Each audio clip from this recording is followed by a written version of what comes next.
भाई ये जो अभी अनिल जी कह रहे हैं कि ये तो कांग्रेस पार्टी के अंदर ही चिंतन बहुत वो है। और उन्होंने एक बहुत महत्वपूर्ण सवाल खड़ा किया कि भाई अपने नेता को बचाने के लिए आप सड़क पर उतर रहे हैं, आप जनता के सवालों को खड़ा करने के लिए जनता के सवालों पर लड़ते हुए दिखे, ये ज्यादा बड़ा मुद्दा है। और हिंदुस्तान में जिस तरीके की इस वक्त बेरोजगारी है, जिस तरीके की महंगाई इस वक्त है, और अभी अग्निपथ को लेकर जिस तरीके से लोग सड़कों पर उतरे हुए हैं, उसमें कांग्रेस पार्टी संघर्ष करते हुए नहीं दिखती। ऐसे में हो सकता है थोड़ी बहुत सिंपैथी मिले, लेकिन बहुत बड़ा फायदा कांग्रेस पार्टी को होगा, ऐसा लोग नहीं मान रहे। आपकी क्या राय इस पे? आशुतोष जी, मुझे लगता है कि आज की तारीख में पॉलिटिकल कम्युनिकेशन कुछ ऐसा हो गया है कि सिर्फ मुद्दा नहीं, मुद्दे के साथ एक फेस भी चाहिए आपको। जैसे जब अन्ना मूवमेंट सक्सेसफुल हुआ था तो उसमें एक फेस था और एक इशू था।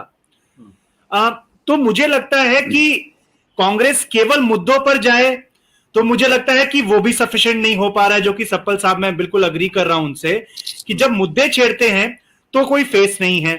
अब यहां पर फेस है तो मुद्दा गलत पड़ रहा है, क्योंकि यहां पर मुद्दा जो है वो ज्यादा सार्वजनिक नहीं है, वो निजी समझ में आ रहा है।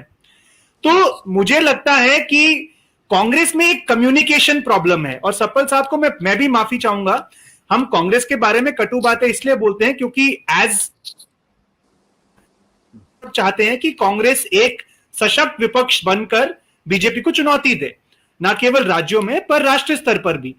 लेकिन एक जो कंप्लीट कम्युनिकेशन का फेलियर है वो कांग्रेस को अभी कभी कहीं ना कहीं अभी भी हर्ट कर रहा है। जैसे कि उदाहरण के तौर पर अभी अनिल सर ने बोला कि देखिए सिंपैथी नहीं है, मैं इस बात से अग्री करता हूं, क्योंकि देखिए राहुल गांधी साहब, मैं फिर मानता हूं उनका he has his heart in the right place, अच्छी बातें करते हैं, एक्सेसिबल लगते हैं, लेकिन क्या उनकी एक क्रेडिबिलिटी है as a mass leader, as an administrator? क्या उन्होंने वो रिश्ता बनाया है लोगों के साथ? आप कल को एक ममता बनर्जी जैसे लीडर को जेल भेजकर देखिए, या आप तेलंगाना के मुख्यमंत्री को जेल भेजकर देखिए, और आपको समझ में आएगा कि मैं क्या कह रहा हूं, कि वो ना केवल लीडर हैं लेकिन उन्होंने अपनी गवर्नेंस के जरिए लोगों के साथ एक रिश्ता बनाया है। उनको भी सब लोग पसंद नहीं करते, लेकिन जिनके घर उन्होंने चूल्हा पहुंचाया, जिनके घर उन्होंने घर बनवाया, जिनके घर उन्होंने बेटी की शादी करवाई, जब वो देखते हैं कि देखिए हमारे लीडर को ऐसे हैरेस किया जा रहा है, तो 100 खामियों के बाद तब सिंपैथी निकलती है। सिंपैथी एक ब्लैंकेट नहीं है, सिंपैथी के लिए भी आपकी एक क्रेडिबिलिटी होनी चाहिए। राहुल गांधी का जो एक पूरा ब्रांडिंग हो चुका है इस समय तक, फॉर्चुनेटली और अनफॉर्चुनेटली, वो ये है कि देखिए ये एक एलीट परिवार से आते हैं, born with a silver spoon, और एक उन्होंने खुद के लिए भी कुछ अच्छा नहीं किया है ये करके कि वो कंसिस्टेंसी नहीं दिखाते हैं। अब मान लीजिए ये चलता रहता है कुछ महीने, तो क्या इस ईडी की कार्रवाई खत्म होने के बाद क्या राहुल गांधी और उनकी टीम इसको एक सस्टेन्ड कैंपेन बना पाएंगे? मुझे इस बात में शक है। अगर मैं गलत प्रूव होता हूं तो मैं खुश होऊंगा, लेकिन हमने देखा है, अब जैसे सप्पल साहब ने दो बेहतरीन बातें कही, मैं आपको बताता हूं कि कैसे, इन्हीं की बातों से मैं आपको दो उदाहरण देता हूं कि कांग्रेस का कम्युनिकेशन कैसे गलत पड़ता है। सप्पल साहब ने कहा बीजेपी बड़े बड़े नंबर देती है और हम उन्हीं नंबर्स के साथ दौड़ते हैं। भाई नंबर तो कांग्रेस ने भी राफेल का दिया था, वो तो चिपका नहीं। वो क्यों नहीं चिपका? कम्युनिकेशन का प्रॉब्लम।